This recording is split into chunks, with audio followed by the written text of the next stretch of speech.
flag of the United States of America and to the republic for which it stands, one nation, under God, indivisible, with liberty and justice for all.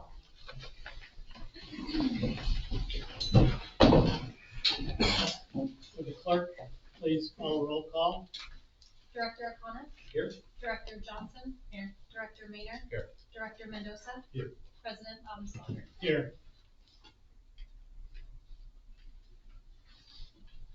Is there a motion to approve the agenda?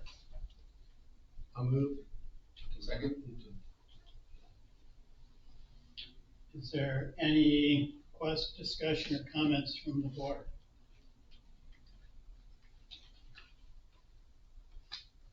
There's no comments from the directors. Is there any discussion or comments from the board with regard to the agenda?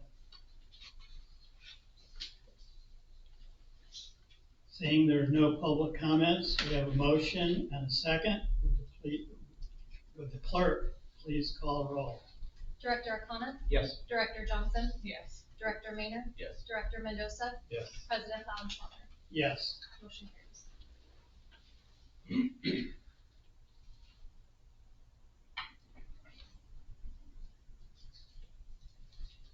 So this is a public comments association reports. Any person may address the district board on any subject pertaining to district business which is not listed on the agenda. This comment is provided by the Ralph M. Brown Open Meeting Act and may be limited to 3 minutes for any person addressing the board.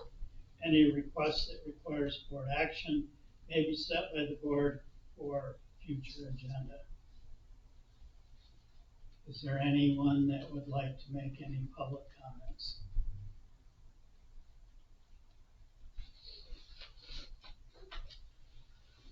Okay, association reports.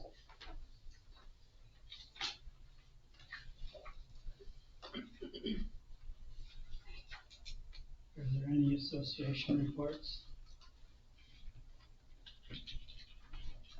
Then we'll go to closed session.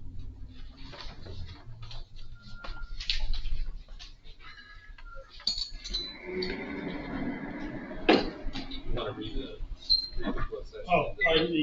Yeah. At any time during the regular session, the board may adjourn to closed session to consider existing or anticipated litigation, liability claims, real property negotiations, license and permit determinations, threats to security, public employee appointments, personnel matters, evaluations and discipline, labor negotiations, or to discuss with legal counsel matters within attorney-client privilege. And so we're going to have a closed session, conference with real property negotiations about the fire station here. David, okay. You guys are leaving. How do you want us to leave? No.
Did we lose him back here? I believe he's still up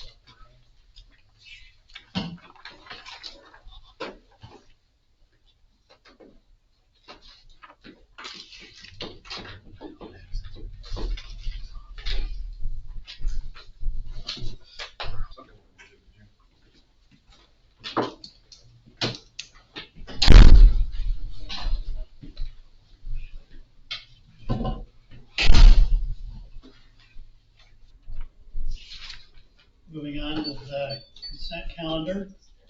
Consent calendar items are considered routine and are acted upon by the board with a single action. Members of the audience wishing to provide public input may request that the board remove the item from the consent calendar. Comments may be limited to 3 minutes.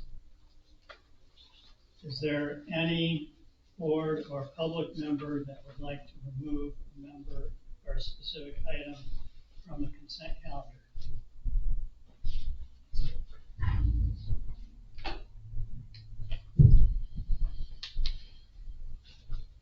Are there any more comments from the board? If not, I will entertain a motion and second.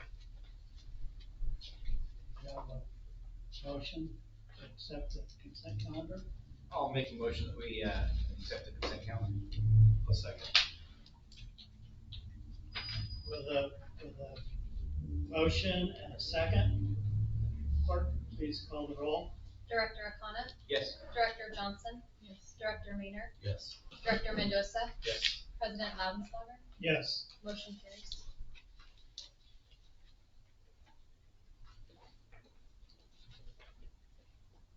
Okay, moving on to district business.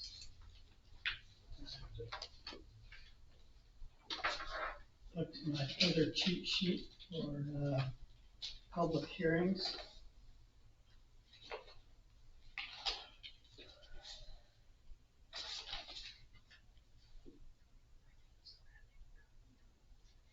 Yeah, this is for. So our first order of business is a public hearing, adoption of ordinance 24-2, reinstatement of board member compensation and updates to the policy manual. We have a staff report. Sure, President Loudenslager, it's actually 24-22, just so. Oh, what did I say? -2. Oh, pardon me.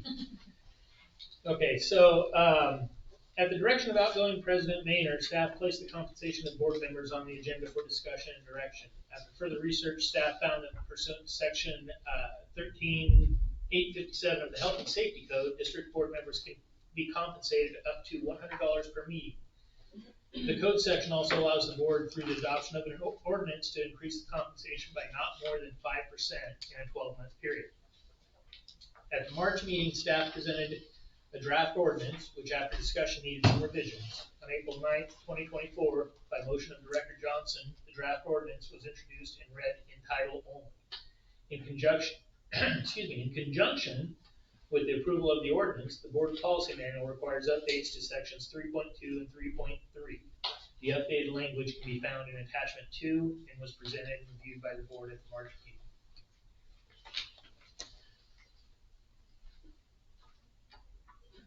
Okay.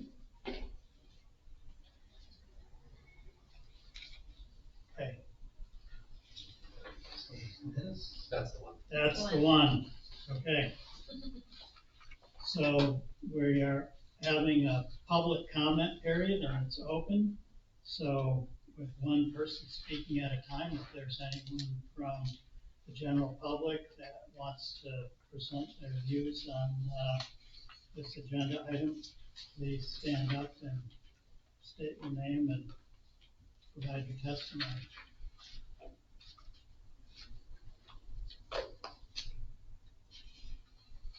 Seeing that there is none, we can close the public comment period. Board deliberations.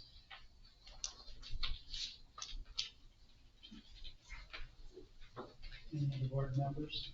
I don't have anything to say on this.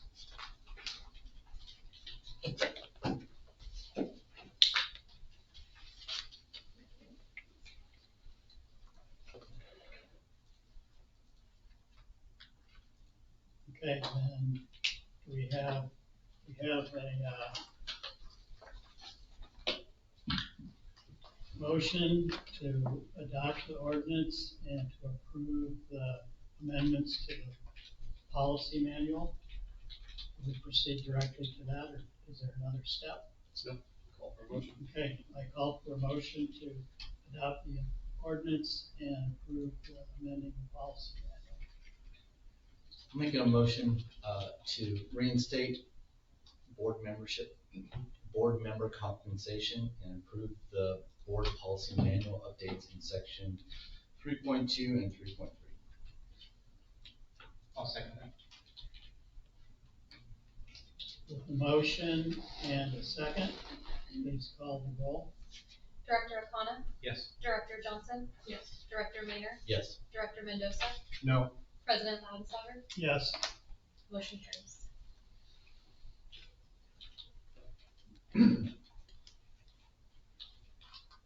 Item 2, fire station ad hoc committee report.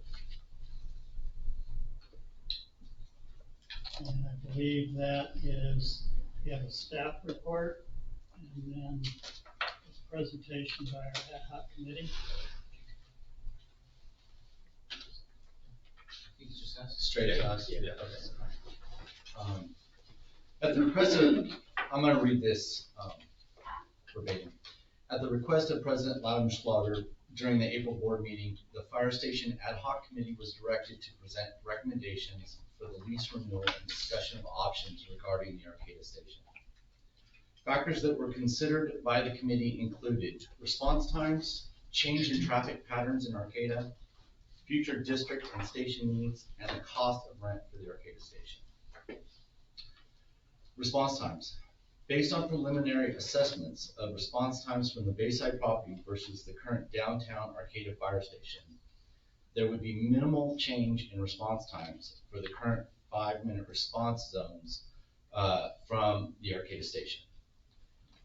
There is a small area in the Greenview area that would fall just outside of the 5-minute response zone of the Bayside area. This increase in response time likely would be seconds, not minutes. Response times to future high-density areas such as the Creamery District and the student housing at the former Craftsman Mall site may be quicker from the Bayside property. The Bayside property also enables quicker response times to the south end of the district. This is an important consideration because the Arcata Fire District is currently annexing areas south and east of the current district boundary lines. In addition, due to the Highway 101 realignment project currently underway, the access to Bayside cutoff from southbound US 101 will be shut down. This closure will cause an increased response time to areas in the area of Bayside and Jacoby Creek. Changing traffic patterns in Arcata. Planned closures of the Arcata Plaza for car-free events and large public gatherings in and around downtown Arcata have already impacted the Arcata station and created congestion problems.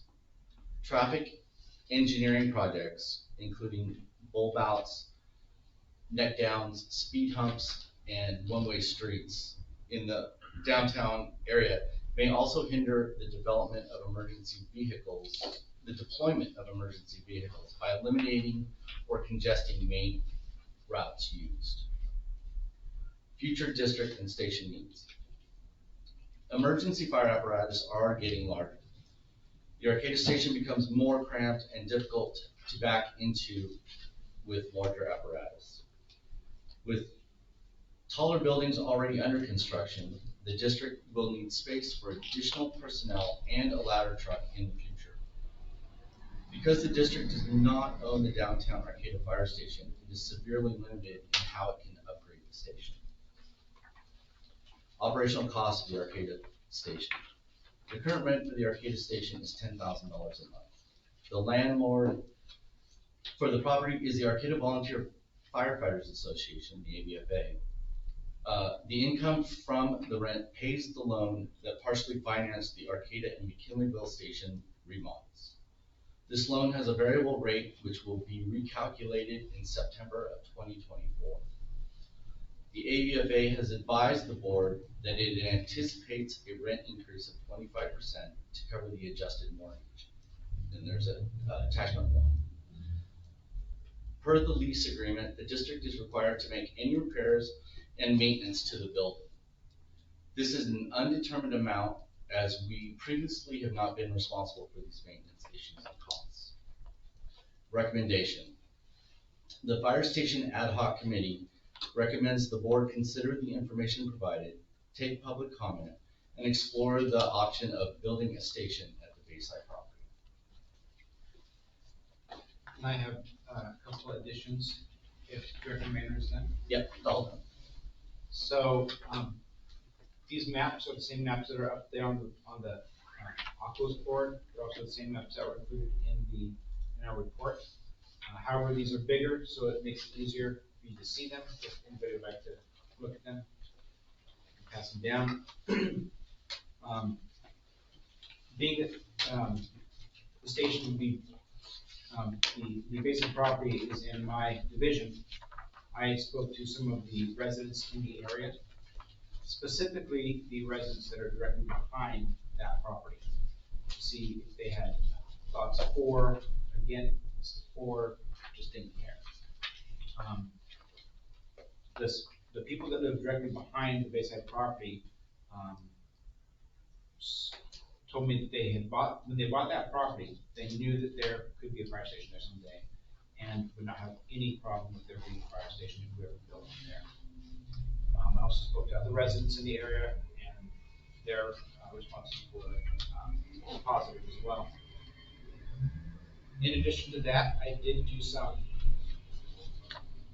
unscientific testing. And in my testing, I would note that I obeyed all speed limits, obeyed all traffic laws, stopped for pedestrians, etc. And from the Bayside property to the plaza was 3 minutes and 50 seconds. To the Creamery, it was 4 minutes and 50 seconds. To the Craftsman's Mall, it was 5 minutes. That's all I have. Are there any questions from the directors? Well, I think it's a good idea. I think that unfortunately the lease is becoming, I know since I've been on the board, it's risen, it keeps raising. I think it was like 5,000 a month, a little under 6,000 a month when I started on the board in 2017, and now it's up to like 12,500 a month. So I think it is good to look at, since we own the property, but I think it makes sense to look. So I would be interested in furthering that and looking into that option.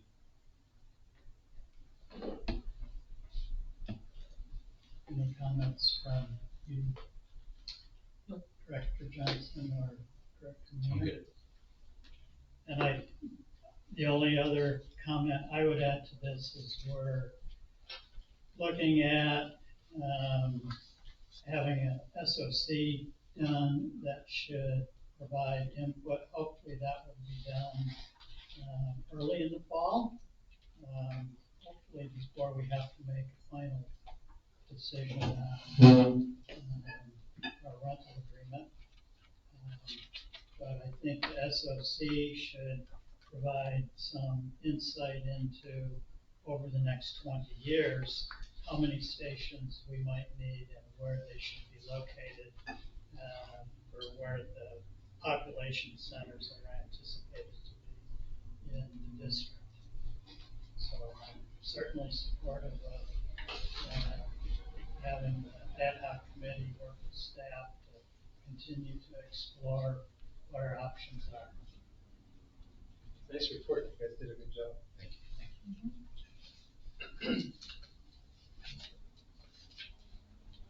Okay, I invite public comment, and public can have 3 minutes to speak on this if anyone has. Hi. Roy Willis, president of the Arcata Volunteer Firefighter Association. One quick point, it's 2.5%, not 25% increase. It's kind of a big sticking point. A couple of points real quick. It is totally the district board's responsibility to do what's best for the district. We totally understand that. If this is the right decision to move out of the Arcata station, move out to Bayside, you've got to do it because that's what's the right spot for the district. Just want to make a couple of quick points. Mad River Station cannot accommodate 1819 right now. We got a new engine coming right now that also won't fit in Mad River Station. You might want to also look at what's needed at Mad River Station to accommodate the two engines you're going to have that don't fit there. Also, it could also accommodate a nice aerial. From the Mad River Station to the whatever it's called, the creamery or the Craftsman would be real quick. Just to say that. We'd also like an opportunity to meet with the subcommittee. For a long time, the rent was $7,000 and we were paying $10,000. We were supplementing the whole thing. We decided 2 years ago that we probably shouldn't have to supplement the whole rent. That's why it went to $10,000. It's going to 12.5 now because their interest is going up. Basically, our mortgage is being paid for by the district. It's just a pass through. We don't make any money on it. We're not trying to make any money on it. So we could discuss maybe reducing it down the road. That'd be against our ED a few $1,000. But just that, with that said, the responsibility of this debt is totally the association's. It's our loan, it's our property. We're responsible for the debt. The decisions were made years ago to build the McKinneyville station. 80% of that loan built the McKinneyville station, not the Arcata remodel. Thank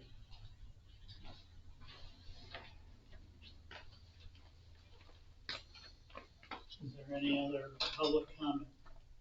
Seeing none, and I don't believe there's any board action required here, other than my continued. I do have a question. Okay, could you step up and this will be part of our public comment for this item, and you should provide your name and where you're from. My name is Darrell Chin. I live in Arcata, in Sunbury. My question is, if you decide that you want a station in Bayside, how will you pay for it? And I think that's a question that, I mean, this is a cart before the horse question. You know. But my understanding of the finances is that we don't have a reserve to build a new station.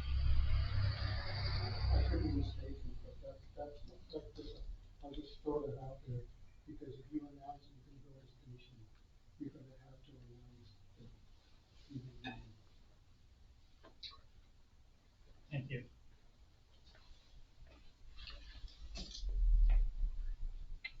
Any other comments?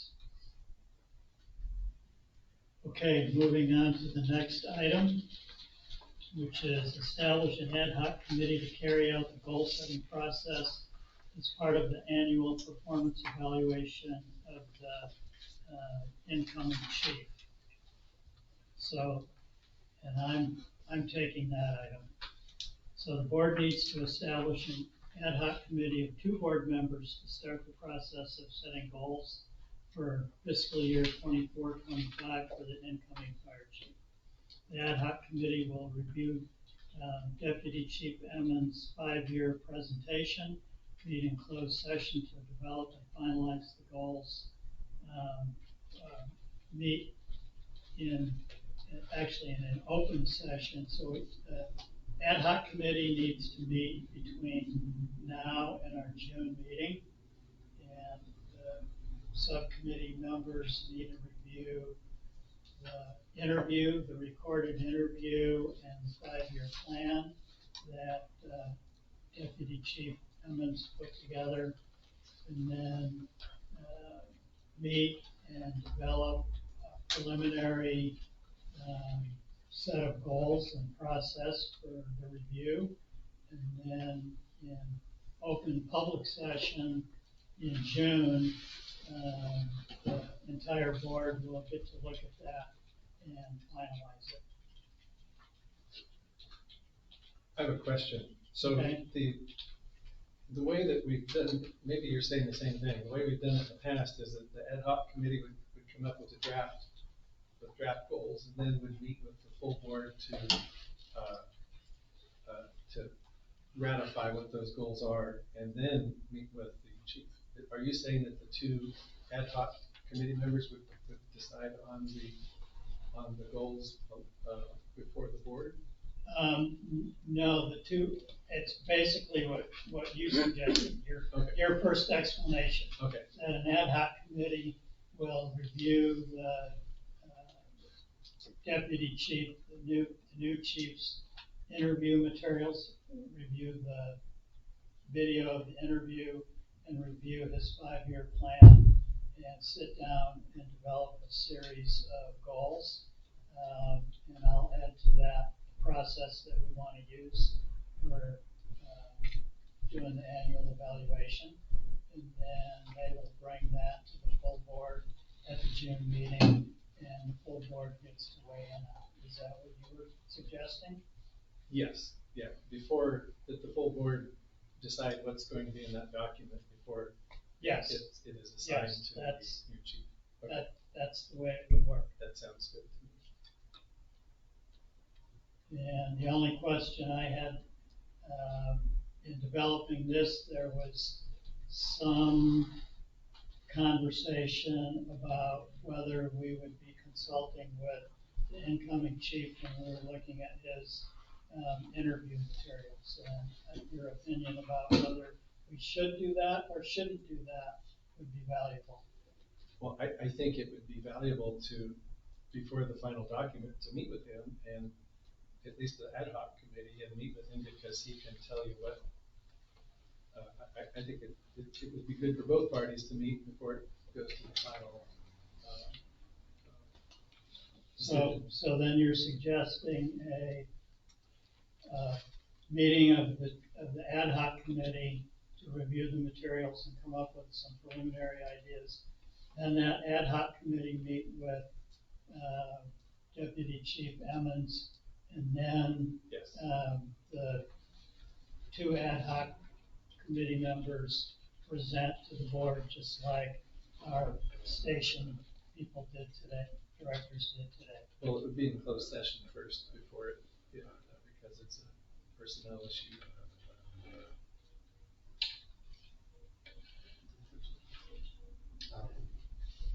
That's what we've done in the past, is that Okay. is that it, Is that, You would have goal setting in a closed session instead of open? It's not a performance evaluation. well, yeah, you're right, I'm thinking of performance evaluation. Next year's would be.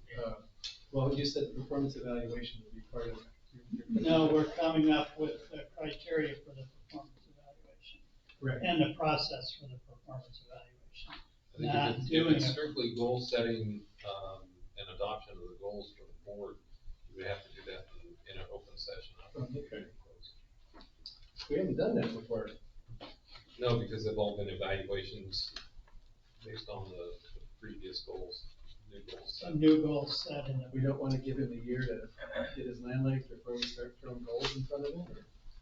Well, we need to give him goals from day one, so he knows what he's gonna be evaluated against in a year from now. That's only fair to him. Show up to work. Pardon? You just have to show up to work. Yeah, okay, I think we're on the same page. It just seemed that, the way you were explaining it, it just seemed a little different than how, That's all right, we gotta clarify, I think. yes. So are you two gonna volunteer? Yeah. You guys got it all figured out? I feel like you guys have a pathway. There's some rapport there.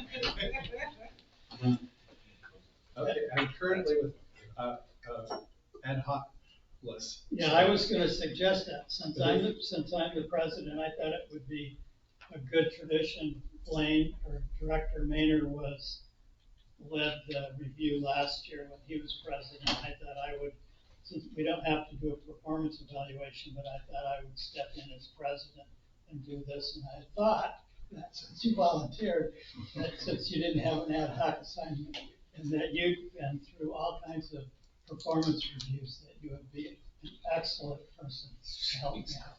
Well, you're Selling it. It's gonna cost you a cup of tea. Okay. Actually, it sounds like it's gonna cost me.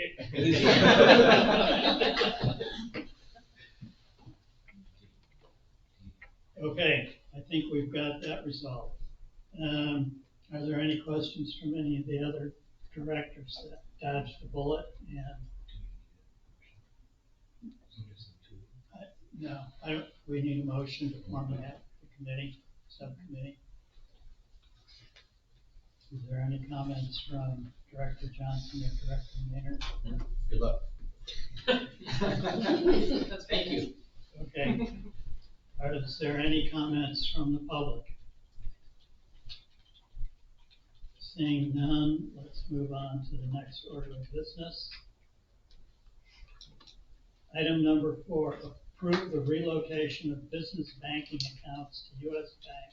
Authorize account signers via resolution 24-307 and authorize the closure of the Coast Central accounts. Can we have a staff report? So on March 19, 2024, Coast Central Credit Union underwent an online and mobile banking upgrade that has caused some significant challenges and concerns for the district. Not only can these challenges and concerns potentially have serious implications for the security and functionality of the district's financial operations, but they could also pose significant issues for the annual district audit. Current issues that the district is facing include a lack of detailed reports, absence of dual verification, ACH payments not processing, unexplained payment cancellations, lack of confirmation for sent payments, and until recently, access to district accounts through personal bank logins. These issues are serious and could compromise security and functionality. District employees have invested substantial time in addressing issues with Coast Central Credit Union staff. Unfortunately, these issues remain unresolved, and as of now, there's no indication of imminent improvement. District staff has engaged with multiple local banks and determined that U.S. Bank offers the most prompt and suitable services for the district's requirement. So staff recommends the board consider the information provided, take public comments, discuss, and approve staff transferring the district's primary checking account to U.S. Bank and adopt resolution 24-307 authorizing the account signers. Are there any questions from the directors? Why US Bank specifically?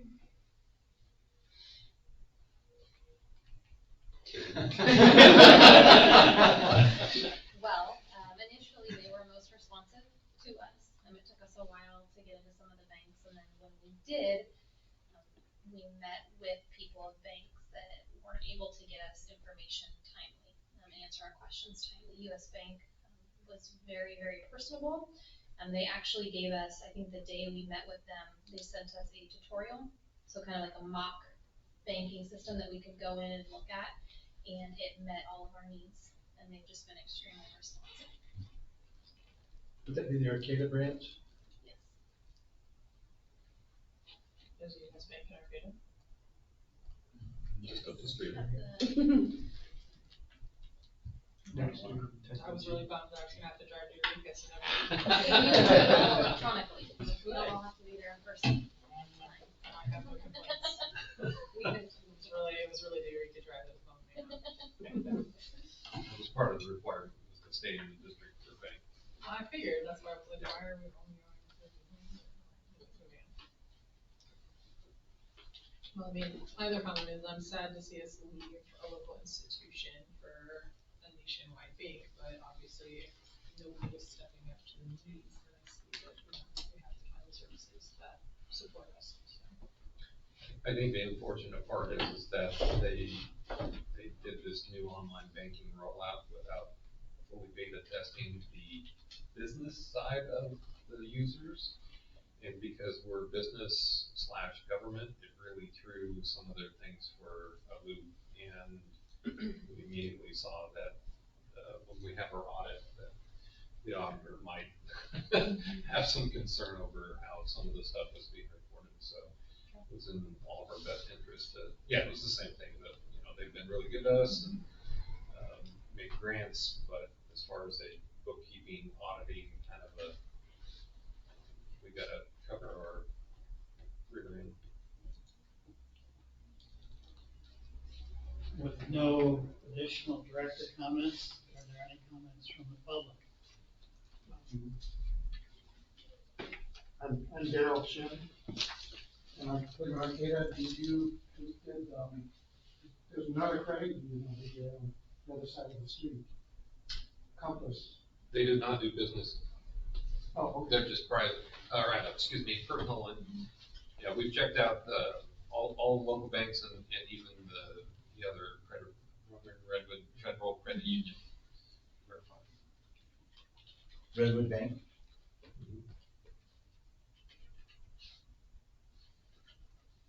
Yeah, Are there we would have any- been here sooner, but we were trying to give everybody Yeah. the ability to respond to our request for information.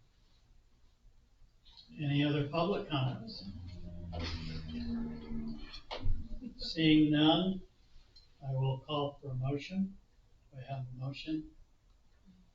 I'll make a motion that we approve the relocation of business banking accounts to US Bank and authorize account signers via resolution 24-307 and authorize the closure of the co-central accounts. I'll second. With a motion and a second, would the clerk please call the vote? Director Arcata, Yes. Director Johnson, Yes. Director Maynard, Yes. Director Mendoza, Yes. President Loudensauger. Yes. Motion carries. Item number 5, consider and vote for Humboldt Local Agency Formation Commission. Regular member. Can we have a staff report? California State Legislature, I'm gonna give a background of LAFCO. California State Legislature created local agency formation commissions known as LAFCOs in each county in 1963. LAFCOs have regulatory and planning responsibilities to coordinate the timely development of local government agencies and their services while protecting agricultural and open space resources. Most notably, this includes managing local government boundary changes by approving or disapproving proposals involving the formation, expansion, or dissolution of cities and special districts. Each LAFCO operates independently of the state and local government agencies. However, LAFCOs are tasked with administering a section of government code, section 56000 et sec, known as the Cortese-Knox-Hertzberg Local Government Reorganization Act of 2000. The CKH Act requires LAFCO to operate within a set of state mandated parameters, encouraging planned, well-ordered, efficient urban development patterns, preservation of open space lands, and the discouragement of urban sprawl. Humboldt LAFCO is an independent local agency created by the state legislature in 1963 to encourage orderly growth and development of local agencies. LAFCO's mission is to facilitate changes in local government structure and boundaries that foster orderly growth and development, promote the efficient delivery of services, and encourages the preservation of open space and agricultural lands. LAFCO seeks to be proactive in raising awareness and building partnerships to accomplish this through its special studies, programs, and actions. LAFCO is responsible for approving proposed jurisdictional boundary changes, including annexations and detachments, incorporation of new cities, formation of new special districts, and the consolidation, merger, and dissolution of existing special districts. LAFCO also conducts studies to help perform its regulatory duties, specifically municipal service reviews. Service reviews are prepared to evaluate the level and range of services prior to adopting spheres of influence for each city and special district. The Humboldt LAFCO is composed of 7 regular commissioners, 2 county supervisorial members, 2 city council members, 2 special district members, and 1 public member. Commission members serve 4-year terms. There is also 1 alternate member for each of the 4 classifications. The commission employs its own staff, an executive officer, and an administrator. Following completion of the nomination period, 2 candidates are listed on the regular member ballot, which is attachment 2. The district also received a candidate statement from one of the candidates, which is included in attachment 3. If the board chooses to participate in the election and vote, the board clerk secretary will complete the ballot, sign as the district representative, and return the ballot to LAFCO prior to the deadline, June 7th, 2024. Staff recommends the board consider the information provided, take public comment, and consider casting a vote for one of the LAFCO candidates. Thank you. Questions, comments from directors? Well, maybe I missed, but I have a question. The vote is, oh, I see. Never mind, I now see. We got a letter from Heidi Benzanelli. We did not receive any letter from David Couch. Okay. I'm just putting the names together. I asked and answered my own question. Okay, I guess the first thing we need to answer is whether we wanna vote. And then if we do wanna vote, which one we wanna vote for. So do we need to take a vote amongst ourselves on whether we wanna vote? Reach consensus on that? I think we should vote. I think we should vote. Does any member of our board know either of these two? I know one of them. Yeah, I know. vaguely one of them, but this other lady has been serving as the alternative special district member since January 2022. So that's solid experience over the other one that I think we have. I like that she sent a letter. I like that too. And I also agree that I think we should vote as well.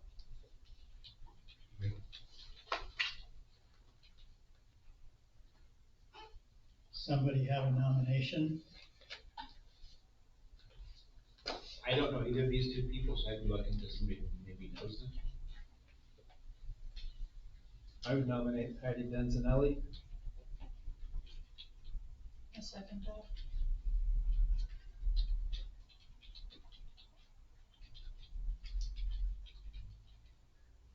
And do we have anyone who wants to nominate David Couch? Seeing there's not a nomination there, we have a unanimous agreement to vote, have the board vote in favor of Heidi. Yes. Okay. Yes.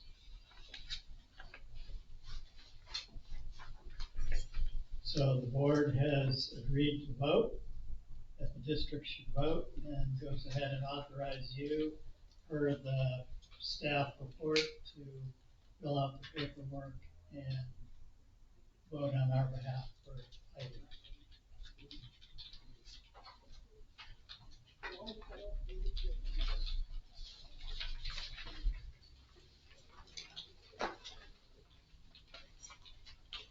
Right, district business item number 6. Just a sec, Okay. it's looking at their official ballot, you do have to do a roll call vote. Okay, So if Heidi's the nomination, it's been seconded, then we'll have the board clerk do a roll call vote for that. Director Arcata, Yes. Director Johnson, Yes. Director Maynard, Yes. Director Mendoza, Yes. President Augenslager. yes. Motion carries.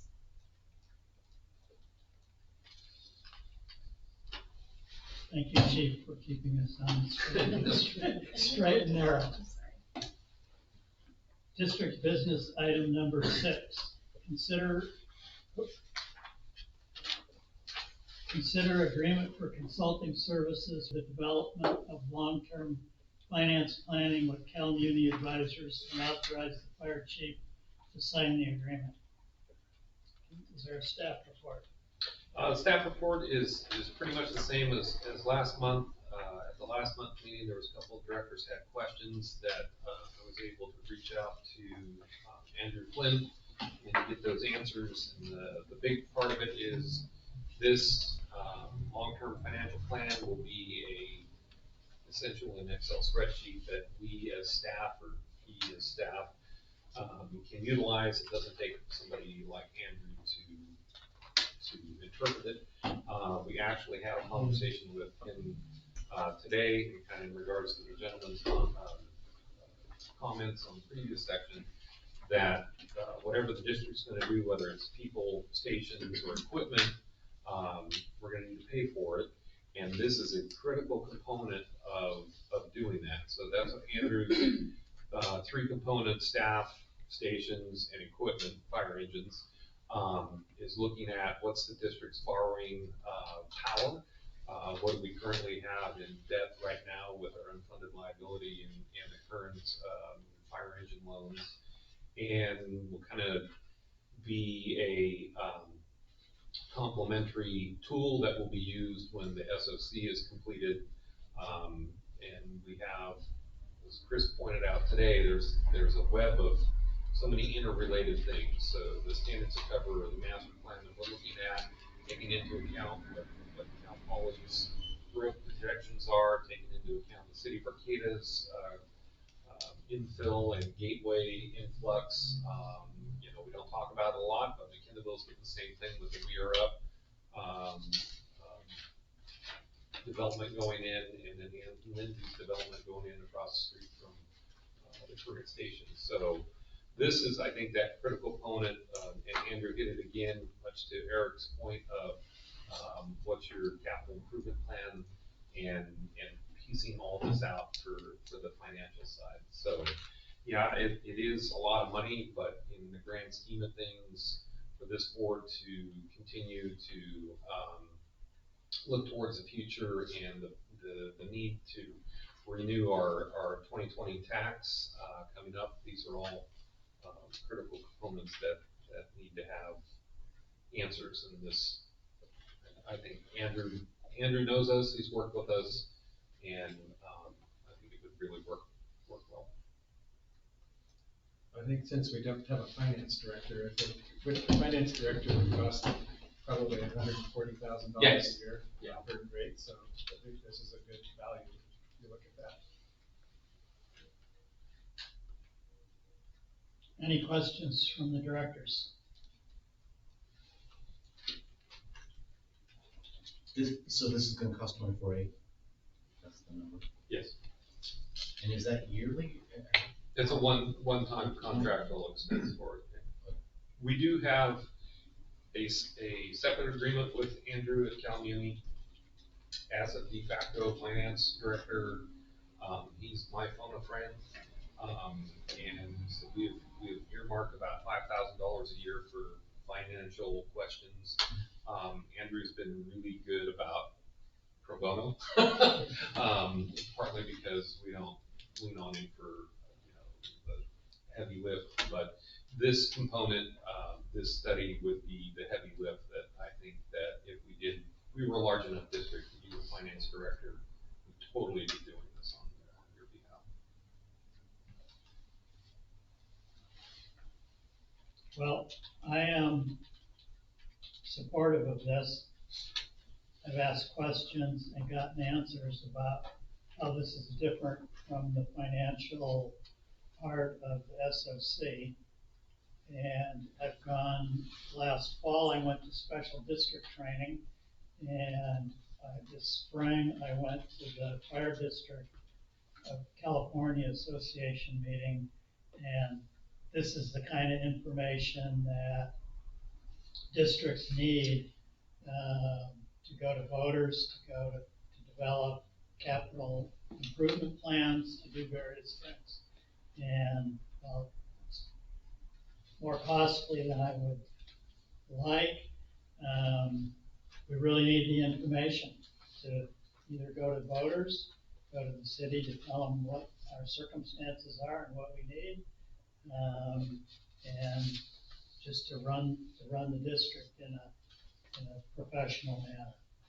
And it's somewhat unfortunate, and I see districts that have HR managers and financial directors and stuff like that, and 400 employees and 20 stations. I realize that we're put in a sort of a small box where we have a whole lot of obligations and need to communicate and present things, and a small budget, but I think we should do this.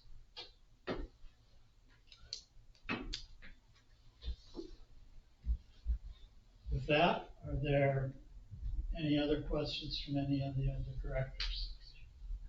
Any comments from the public? I'm Harold Chin, live in Arcata. As I understand it, there's a Triton study going on between the city and the fire department, fire district, and third entity, and the Cal Poly.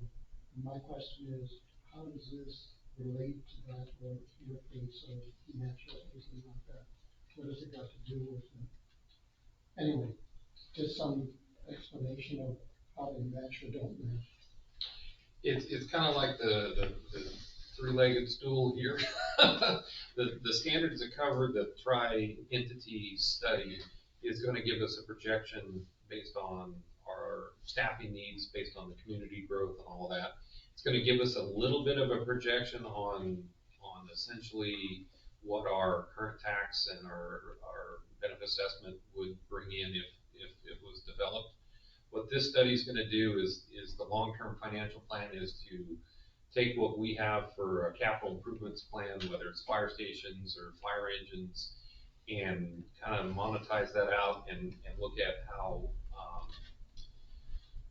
what we can do for borrowing, what we can do for financing, and essentially fill in that gap to say, you know, we're gonna need to go back to the community for, more tax revenue, or we're gonna have to petition Senator McGuire for assistance to, offset what Cal Poly's doing for us. So it's kind of that long-term financial examination, and it'll take what the standards that cover is gonna produce that says we need X amount of stations and this many more firefighters, and we'll essentially, again, kind of put that financial,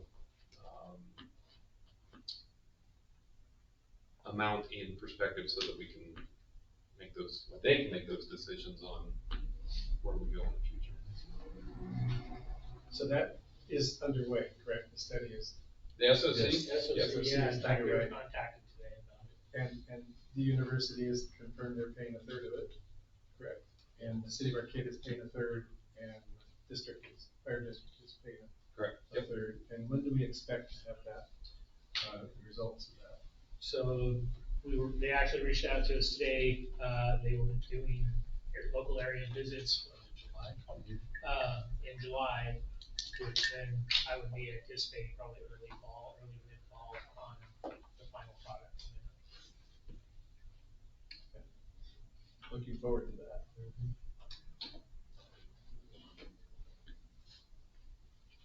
Good question. If there are no additional questions from the directors or the public, I'll call for a motion.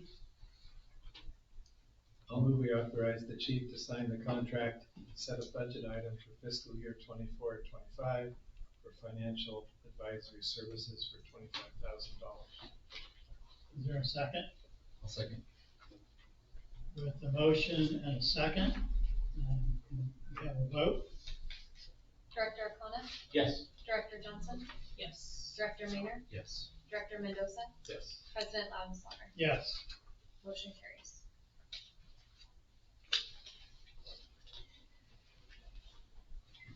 Correspondence and communications. AVFA monthly report. You want to do one? I would love to do one. Okay, I brought it just in case. you're on the agenda. Well, that's correspondence, but I sent the correspondence. You guys all have this in your packet, and thank you for the opportunity to present. We got over 42 hours of volunteer time in April.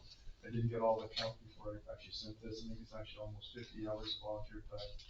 The BLU received air bottle training and air pressure training of the month. We received 5 recent resignations from the BLU. We really need to think about recruiting additional recruitments for the BLU. I actually tried to get the CERT members to sign up now, but they didn't do it. Thanks. Also, just for fun, BLU got dispatched to bring the gator to a call. We didn't make it to the fire, but we almost made it to the fire. We got the gator halfway, so that's something we should focus on more. The BLU can bring Gator to different incidences if necessary. CPR training, we taught the Green Diamond 19 people in a few public classes in April. Central Coast denied our grant for $25,000 for the prevention pickup. We're pushing that over to, I think, another organization. The Bird grant applied, still looking at these slip-in compliments. No longer. Bird Foundation is interested in the tour, looking at all the stuff money they've given us. Wildland fire PPE, the classroom updates, smoke detection, fire electric prevention, the vehicle. So they're interested in actually looking at what they gave us money for. So an opportunity should be made. Basically, we're doing board elections day after tomorrow. We'll have new board members. Thank you. Thank you. So, committee reports. Fire Station Ad Hoc Committee, I think you gave a report already, so we can pass over that one. AVFA, AFPD Relations Ad Hoc Committee, Director Maynard. I'm sorry, where are you at? Agenda page 3, the committee reports. B, AVFA, L4, local. No, we have nothing to report right now. Thank you. Okay. And committee number C, the FY 2024-25 Budget Committee, Johnson and Loudenslager. We have not met about the next year's budget yet. I don't know if we need to schedule that tonight, or when you want to schedule it. We did get a report that about the other post-employment benefits that has been completed by an outside firm, and we're reading that at this time. And are due to get back to the business manager about our thoughts on it. As far as the budget development, the preliminary budget is per code is just gonna be a rollover. It'll be adjusted to account for salary, current salaries. But the official budget we approved at the September board meeting. When did your budget requests, those were due at the end of this month? Yes. So likely over the next couple months, staff and the ad hoc committee can get together and start processing those budget requests. We won't have our numbers from the county for the fiscal year closeout until August, so we won't know what our projected revenues are gonna look like until we get that. But we can, next month or so, start working towards the expense side for the budget. And so, for scheduling purposes, when do you anticipate Director Johnson and I will be getting together with the staff? I think in July sometime. The end of July, August is Okay. typically where we're gonna see, that'll give the county enough time to get through, close the books, and then that way we can eliminate the need for 2 meetings, an expense meeting and a revenue meeting. We can combine them all. So our only task at this time is to review and provide input on that actuarial report. Yeah, and the draft preliminary budget, again, the only thing that is changed on there is just update for salaries, and you guys will get a draft copy of that to look at before it comes to the meeting next week. And that actuarial report contributes to the audit, is that correct? Correct, that's a requirement. It feeds into the deferred inflows and outflows and. Somebody's been reading. Yes. Okay. Chief's monthly report, unless any of the directors have questions about the activities of the budget committee. Thank you for doing it. Oh, you're Good job. welcome. Chief's monthly report. Okay, so the month of April, we did have a few notable incidents. It's picking up a little bit. We had a structure fire out on Darren Drive in Manila. There was $65,000 damage, but there was $347,000 worth of property saved. At 4644 Valley East Boulevard is an apartment complex. There were no injuries to civilians or fire personnel, but there was a $109,000 loss with $593,000 in property saved. And probably the most notable thing we had at the end of the month was we were called in to assist with the Cal Poly incidents as far as the protesting that was going on, in the sense that we were there for the ICS structure and aiding with that and organizing the fire and EMS resources that were on standby. We did have additional engines that were, additional staff that were brought in so that we'd have, we have 3 strike teams? Yep. 3 strike teams of engines, with the farthest out strike team coming from Sonoma County. They came all the way up, and these were covered by both Cal Poly and OES as far as the costs on that. So, sorry, you're running out on me already. We had about 11 fires, 146 rescues, emergency services, a total of 257 calls for the month. The majority of the calls being in the city of Arcata area, 56% of that. The McKinleyville area had about 28%, with single percentages out in the other outlying areas.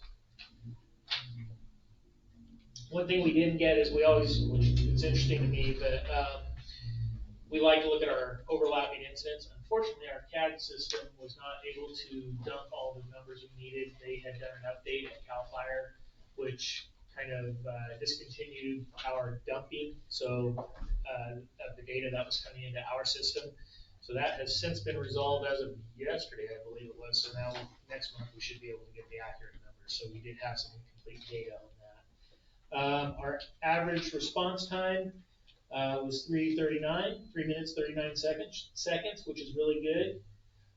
As far as our administrative report, there's nothing new to report on station signs. For annexation, LAFCO conducted a protest hearing, but due to an incorrect address notification, the hearing was continued to allow for any additional parties who may not have received notice. The continued protest hearing is scheduled for June 12, 2024. As far as the new engine purchase, the bid requests for the loan of the new engine were received. The best bid result received was a 4.67 through Webster Bank.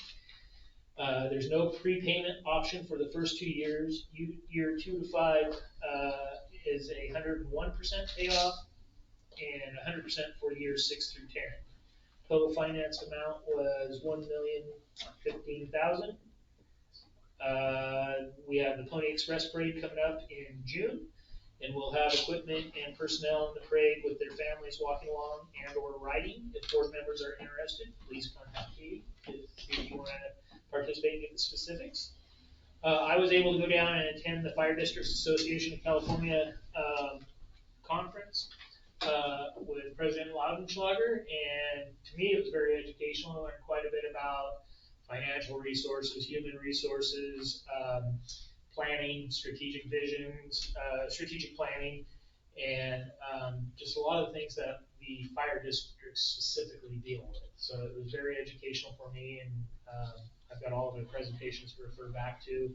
Made some really good contacts specific to some agencies that have dealt with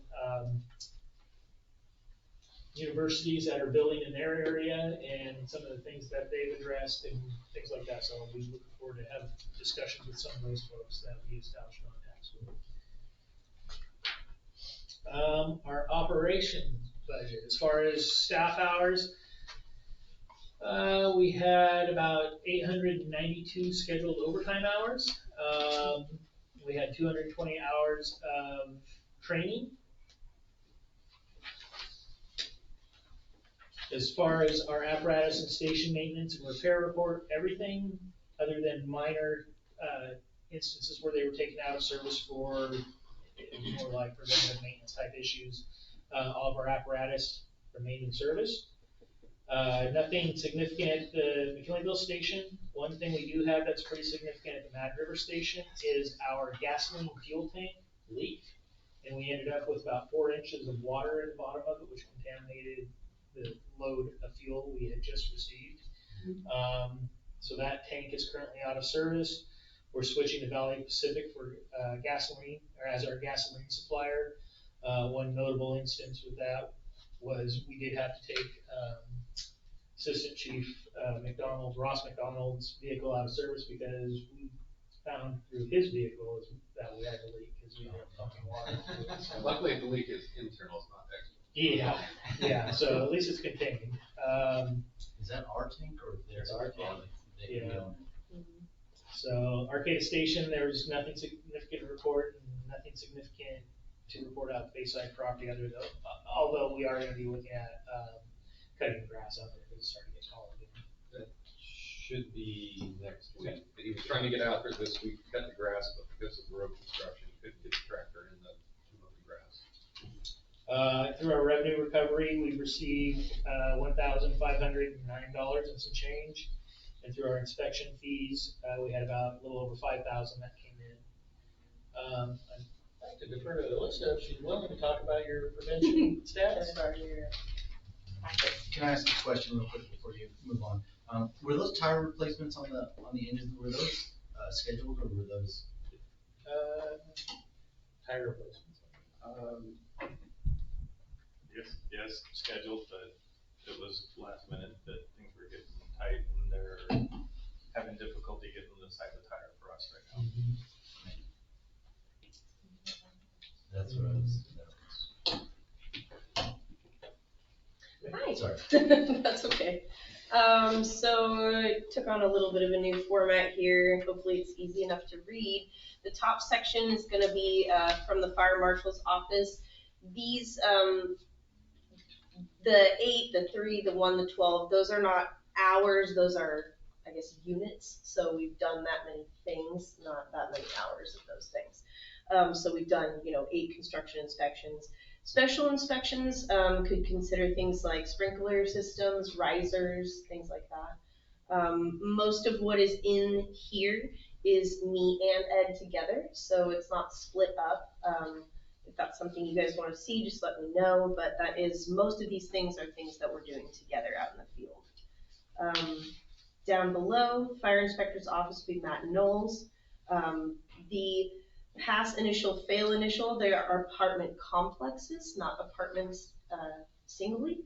So those were that many fails and that many passes on the entire complex. Now that doesn't mean that every apartment failed in the complex, but there were at least one violation in the complex to note the fail. Next page would be the top areas, fire prevention specialist office, which is me. I just wanted to give an idea of some of the plan reviews that I had done by myself. So these are SFR, single family residence, ADUs, attached unit, and then the temporary structure is that tent off of June Holy Lane that everybody has been seeing lately.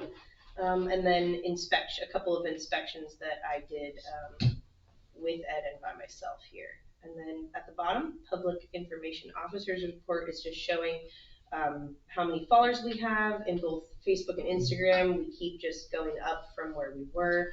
And then the posts with the most engagement on both of those social media profiles.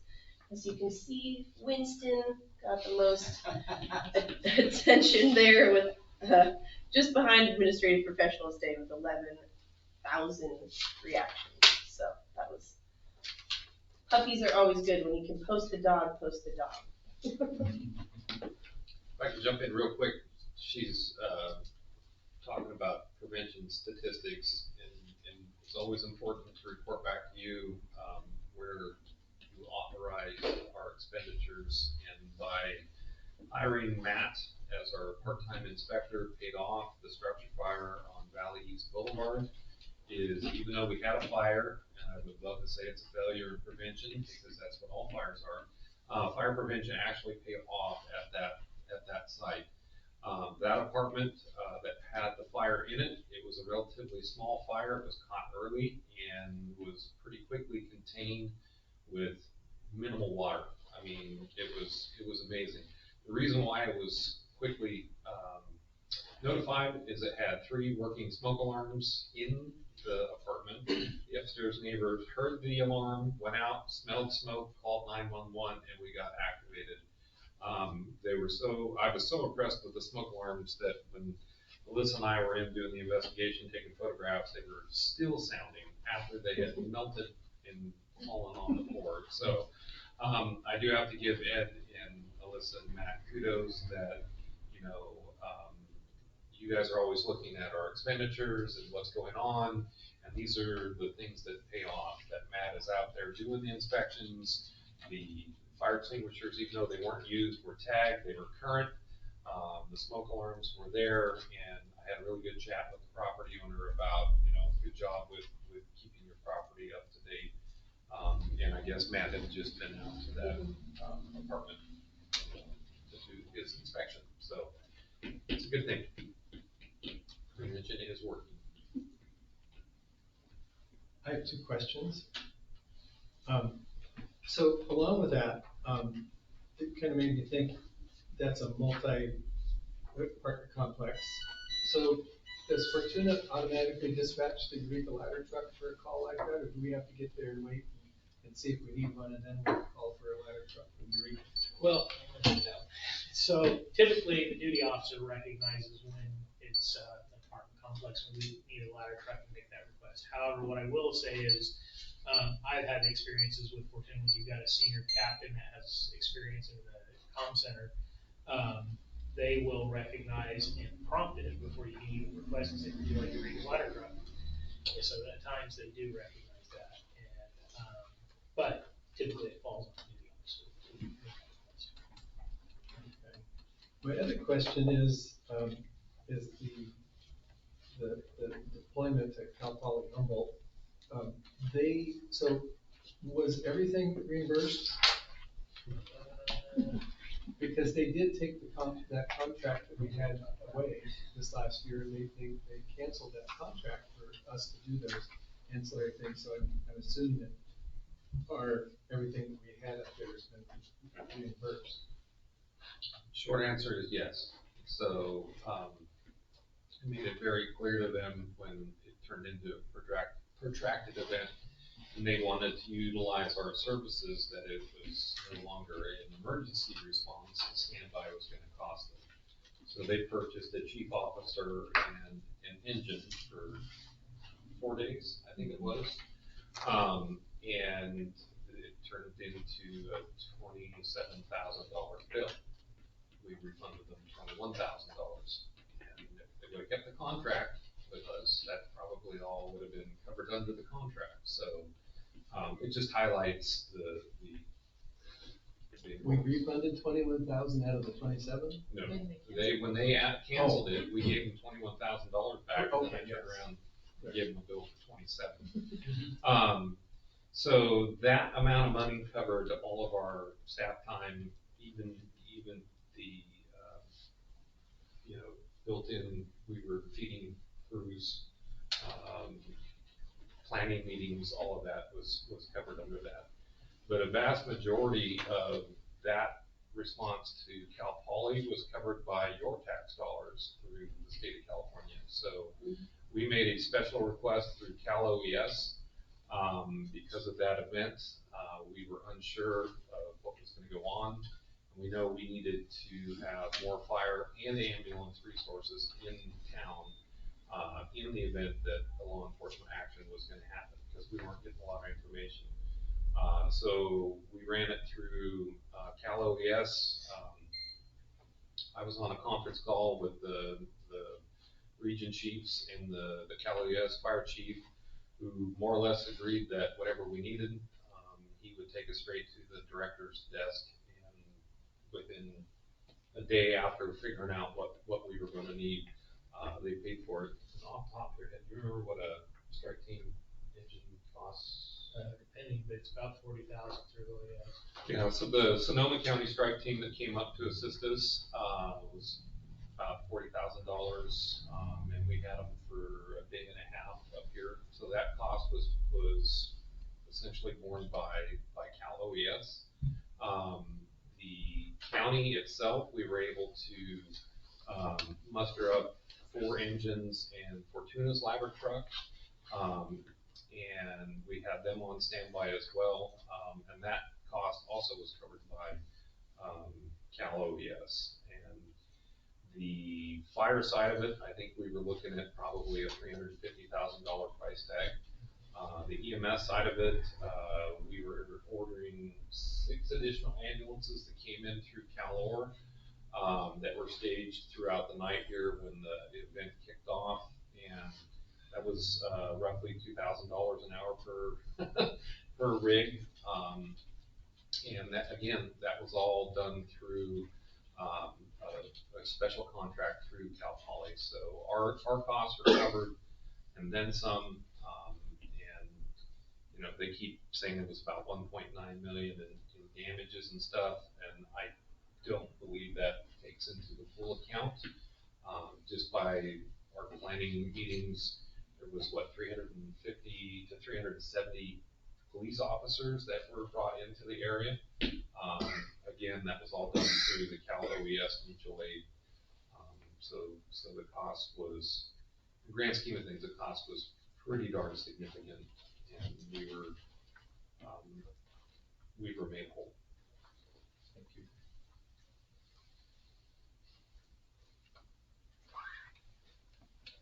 Director matters. Which end do you want me to start on? Okay. So I have a couple things.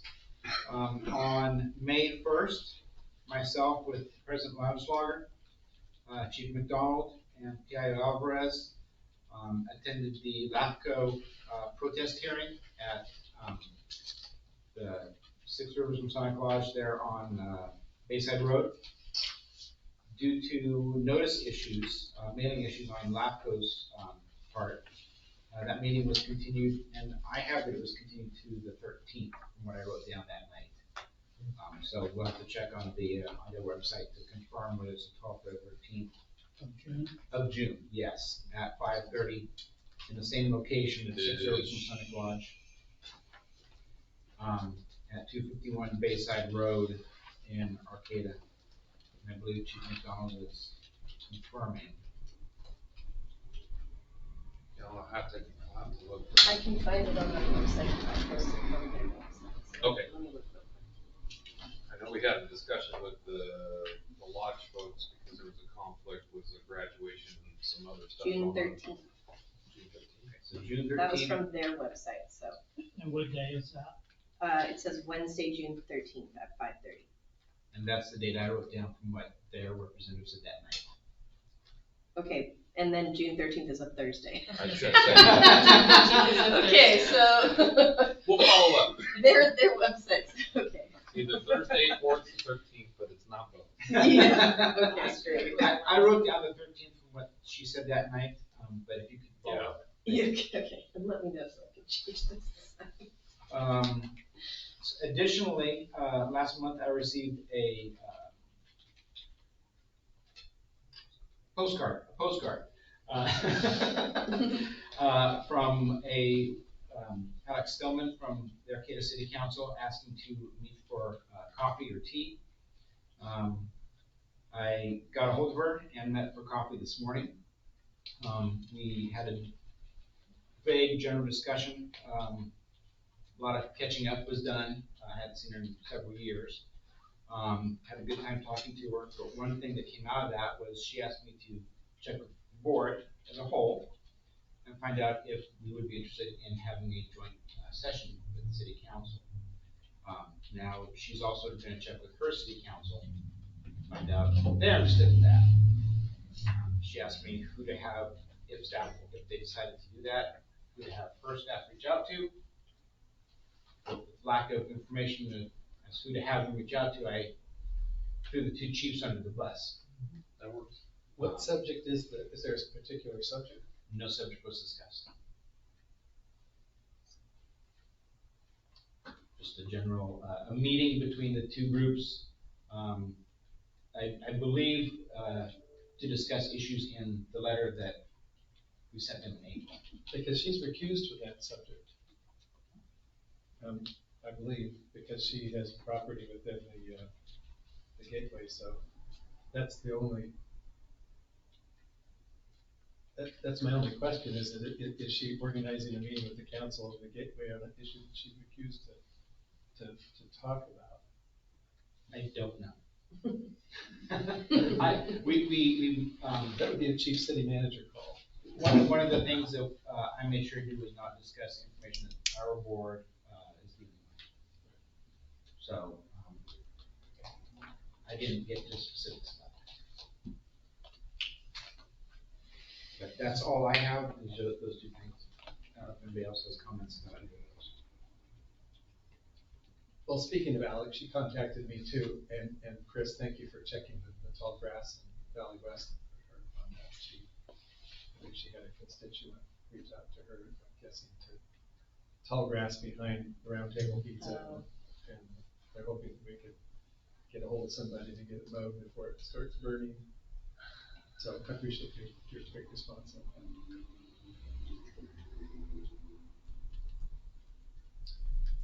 Anything from either of you two? I have a request, so I'm sorry in advance.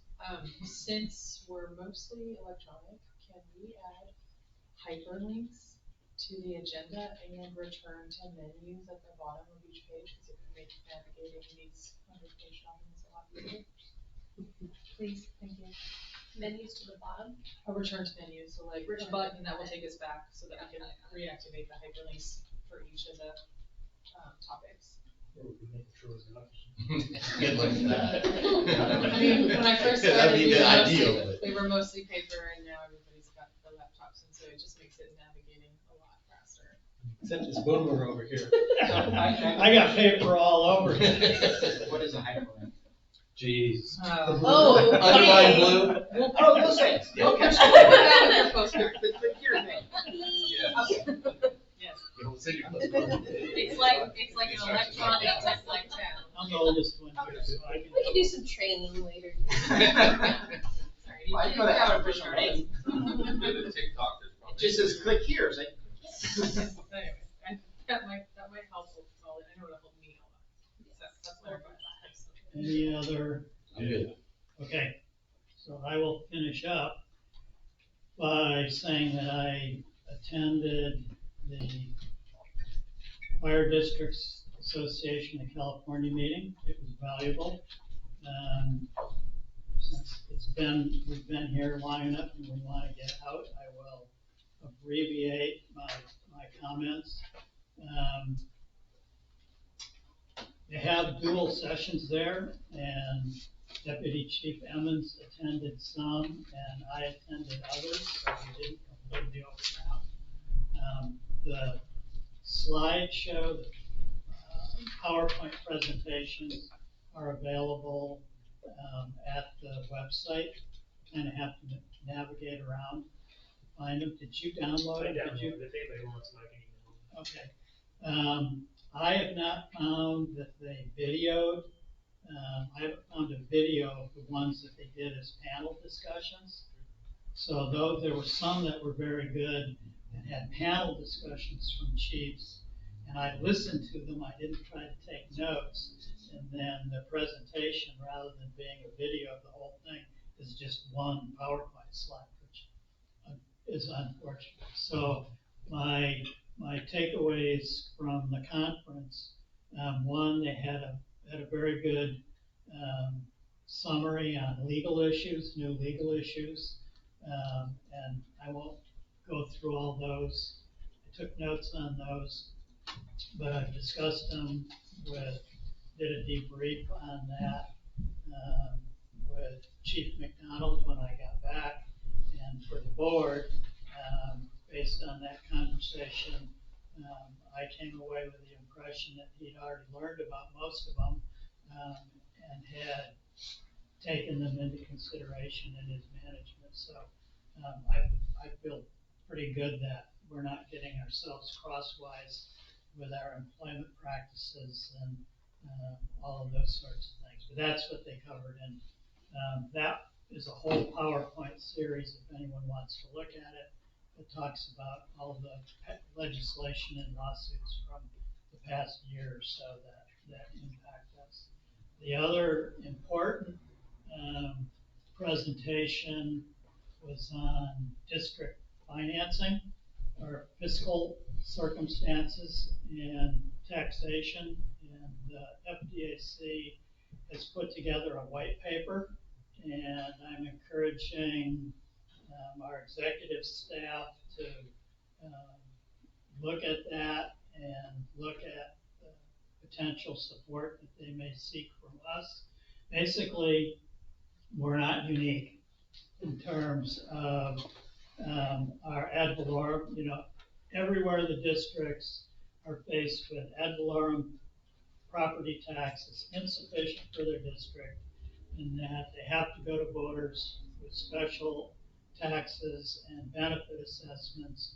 We don't have access to TOT. We don't have access to sales tax. We don't have access to impact fees unless a community does them.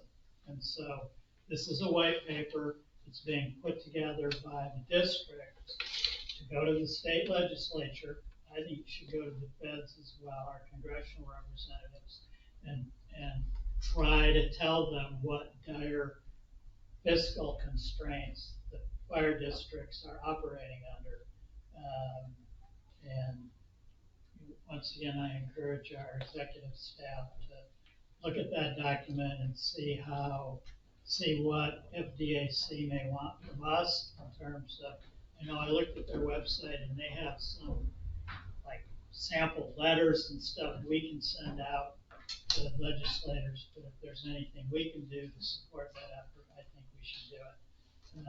Because I think that ultimately our money is going to have to come from Sacramento or Washington, that it's not going to come from, I think we're going to undoubtedly have benefit assessments and special taxes, but things like a new fire station or gearing up for Cal Poly and Gateway are going to take resources beyond voter-approved initiatives by the district taxpayers. That's my guess. I could be surprised. They could open their wallets, but there was no one there that was very encouraging in that regard. And the other, talking about grass in Valley West, the other presentation that Deputy Chief Emmons missed that I think you would have enjoyed was one on the wildland urban interface, and they did an excellent job. It was a chief from, I think, the Berkeley area, not the Berkeley chief, but from that Contra Costa County or one of those down there. You could look at it and see who it was, but he did an excellent job of defining the problem and looking at potential solutions. But it's a problem, and one of the, and where he talked about things like communities where there's conflict because the insurance people and the best management practices people are saying that you need a 5-foot barrier around the building for grass, embers to house. And the city council or the district, whoever, under political pressure makes the ordinance 2 feet. And then a whole bunch of people clear 2 feet away from their house and put gravel down or something like that. And their insurance company goes, and then they're not happy because they were either given a ticket or talked to, and they took these efforts to do this stuff, and the insurance just doesn't recognize it. And because it's not sufficient.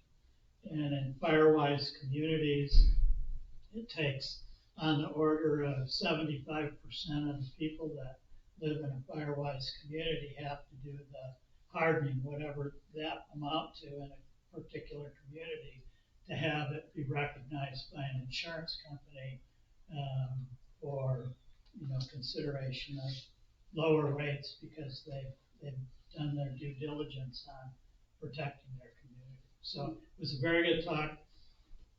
But for me, it brought home that we do live in a rural area, and I don't know I've been over the past couple of years so concerned about tall buildings and Gateway, and haven't thought at all about our outlying areas and what we need to do as a district and as a board to support the increased focus on wildland urban interface. And so moving from that conference, I also went to K Street and 11th Street meeting that the city of Arcata had.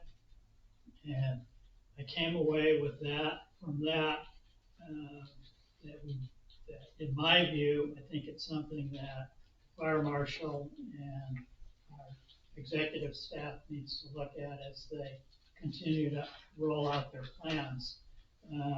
But I didn't see that it would impact us negatively from the standpoint that they're talking about removing parking.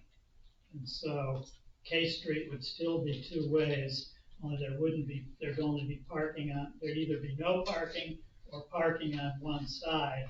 And the only thing I saw in their plans that I made a couple comments on to the folks there was they were looking at some broken curbs, not broken concrete, but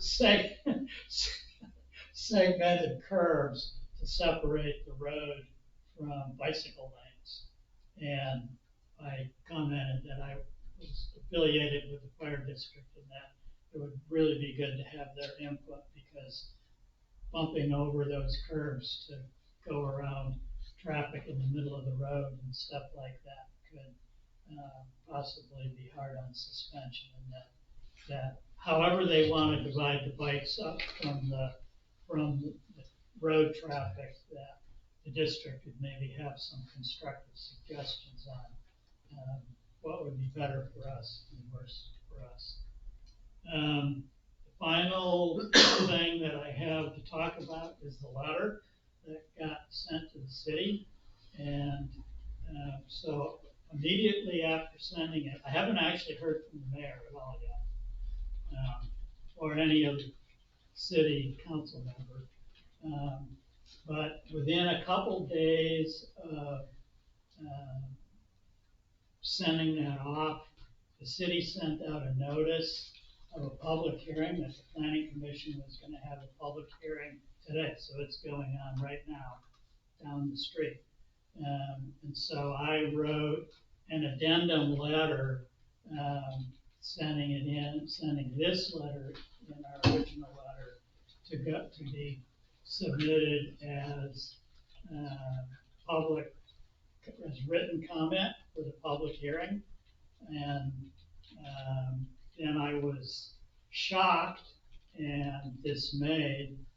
It's posted, both the addendum letter and the original letter is posted on the website, the city's website under engagement, but you have to know where to look at it. But I looked at the packet, the Planco packet for tonight, and was shocked that our letter wasn't in there, it wasn't included in there. And the only thing in there, it was all set up to have Planco sign off on the 2045 general plan and the gateway plan. And they had a set of findings that for them resolved everything. And what they took our letter and summarized it as the Arcata Fire District submitted a letter identifying their considered opinion that the district has a lack of capacity to serve larger scale buildings. The district noted the standards of coverage study it is currently developing in partnership with the city and Cal Poly Humboldt. The district also noted that they seek collaboration with the city to close the service gap. The city will continue to partner with the district.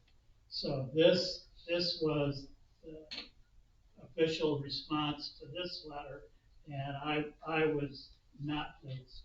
And so I sent another letter with the addendum letter and this letter to Scott Davies, the head of the Planning Commission, the chair. And I pointed out in it that we specifically asked that they consider additional text and policy and ordinance in the two, and I asked them that they should consider those as part of their public hearing. Can I suggest we might put that as an agenda item for next month, just to follow it up and so that it's on the agenda? Okay. There was something on Facebook I saw this afternoon about how your letter was inappropriately summarized and the audacities you Yeah. had, and it wasn't a gateway community I don't. Thing, but I did see it, so yeah, it's Yeah, exactly what you were talking about. I've seen some of that, so. That's what I mean by an agenda item. Staff could research it to see what happened and get some behind the scenes, and then we can discuss it to see if we want to respond. Okay, well, so to follow up just a little more, I was surprised I got a strange email today from David Loya, because finally, after those multiple letters, somebody decided that a response was needed. But once again, his response kind of wandered all over. He clearly was not happy that in the letter to Scott Davies, that I identified him as writing this, and that we were unhappy about it. But that said, he still didn't address what our point was. So I followed it up. One of the things that he talked about, all the efforts that he's made to have staff-to-staff contact, and that's where most of the interaction is taking place. We're getting, this isn't an agendized item, and we're kind of starting to talk. It's starting to look like an agenda. Okay, I'm just telling the board what. I'm not trying to shut. I'm just trying to stay within proper form. And I appreciate that, and I really appreciate that. I'm just trying to make sure the board knows. We could even do a special meeting if what I've been up to. If it's too much to wait for a month, we could do a special meeting. But I think something like this should be on an agenda so that parties can all come and participate if they wish. Yeah, it's, so the Arcata people, group on Facebook reposted or shared the Arcata Gateway District community, and it very pointedly points out that the letter was not included, and there's a bunch of commentary, and then there's also a website, the arcata1.com, FOIA misleading information on AFD letter is what it's called. So there is information out there in regards to that. Yeah. Well, to Randy's point, is there a need to schedule a special meeting to discuss responding back to David Loy and the city council or planning commission? Sounds like it. I mean, I think, again, full disclosure, that's my former employer, but I think that, I'm an advocate of transparency, and I think that, that doesn't seem, at least on face value, doesn't seem transparent. So, but I think that they do, I would like to find out, I would like our staff to make a call to City Hall and find out what happened, who made the decision to omit that, or was it an error? And if it was an error, then what are they gonna do about it? If not, then you'll have to come back to our board and we'll have to do decide how to respond. Well, probably ties into your meeting with Alex Stillman. So, okay. She shouldn't be doing that, but, because she's supposed, I mean, that was my understanding, I don't follow it, but I believe, and I think that's why she's been vocal about it, because she's not making any decisions, she's putting on her citizen hat. And not the council, but she's not gonna be making any decisions with the council unless things have changed. Okay, so we can, staff will follow up, and if there's a need for an immediate special meeting, follow up with this, we'll do it, otherwise it'll be in the Tuesday. So, recognizing Randy's, Director Mendoza's concern about agendizing things, the city council is having a special meeting tomorrow, and one of the items is small changes to the gateway and 2045 code. And I was prepared to go there. And Chris and I talked about going there and asking them to formally address the letter. And are you recommending that we not do that or hold off?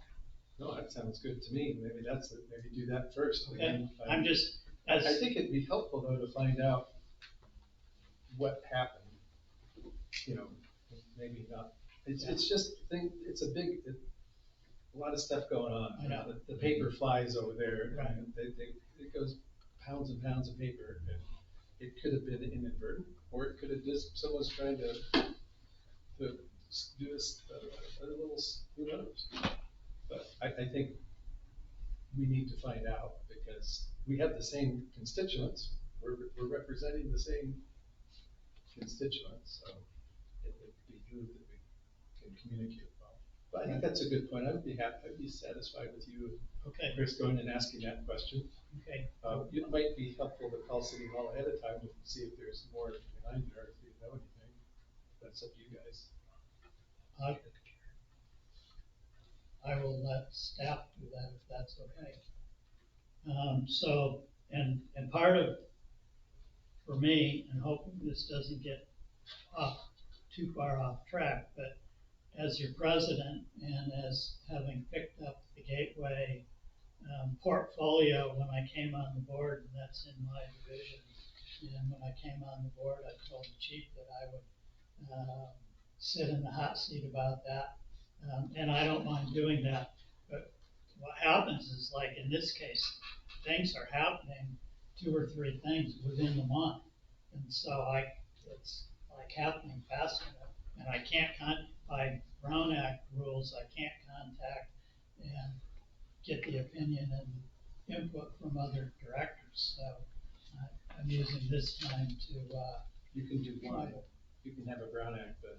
okay. So I'm just trying to fill you guys in so that you're not shocked when you look at Arcata 1 and Yeah. see something. And like, what It's did you hard to do? move things like that through, but the public process is very slow and I cumbersome. understand. And I mean, some planners feel like if they don't push a few things, then nothing will happen. But I disagree with that personally, but I think that the public process is important. But it does take a long time. So thank you for going to that meeting. And with that, we can call for a motion to adjourn.